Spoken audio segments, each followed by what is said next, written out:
Well, Sam and Friends were really the beginning of the Muppets that everyone knows.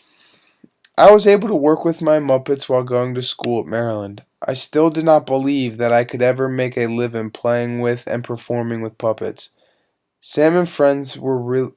Sam and Friends moved all around the TV schedule at WRC, but the usual spots were 6:25 and 11:25 for 5-minute performances. This really kept me busy because this was live, and I had to keep writing material for every show. It also gave me the opportunity to work with the cameras and make the outlook of the puppets so much better.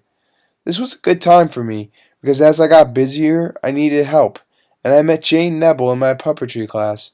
She worked with me throughout the days of Sam and Friends, and eventually we went from business partners to husband and wife. The puppets began to take on a new look. I realized that the puppets that were used in the show Kula, Fran, and Ollie were really one-dimensional, and I wanted something different. So my puppets were soft and flexible, and this really seemed to make a huge difference. Our puppets seemed to be almost alive. It's funny that I never set out to be a puppeteer, but here I was making money hand over fist being one. Then I created a puppet out of my mom's old green coat. I just cut two pieces of material and sewed them together and added ping pong balls cut in half for his eyes and created a lizard-like creature to join us on Sam and Friends. Little did I know that this little puppet was going to be the most famous puppet of all. My puppets were very different from most puppets that people were used to. They were not people or animals, but oddball creatures that did not speak, but sang songs, did silly dances, and funny skits. We had to decide what to call these creatures we were creating because they were not puppets. One day I was talking to Jane and I said, "These little creatures are Muppets."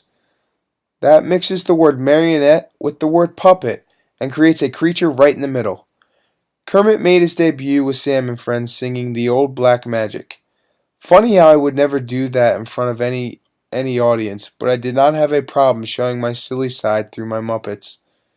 Sam and Friends were a blessing to me in a lot of ways. I received a phone call from the Veer Stranding Advertising Agency saying that they had a great idea.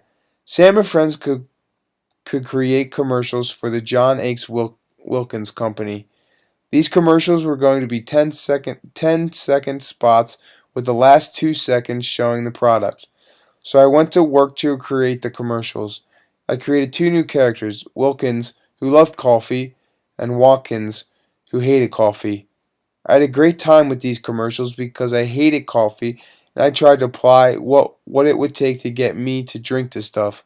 Of course, I played Watkins and Jay played Wilkins. I had so much fun with these commercials because I could indulge in the chaotic humor and the audience did not know whether to shriek or laugh, but I did both.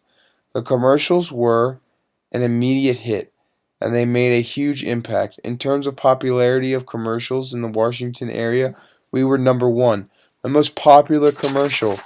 I created about 180 commercials for Wilkins Coffee. One favorite was when Watkins was tied up and inching towards a buzzsaw, and he says, "Should have seen this one coming." He, meaning Wilkins, always was a cut up. A big change occurred during this time, and that is the Muppets began to speak. I was so damn proud of myself because in the past I had only done a few little things. It really worked and people liked it. Watkins' voice was soon to become the voice of a very special Muppet.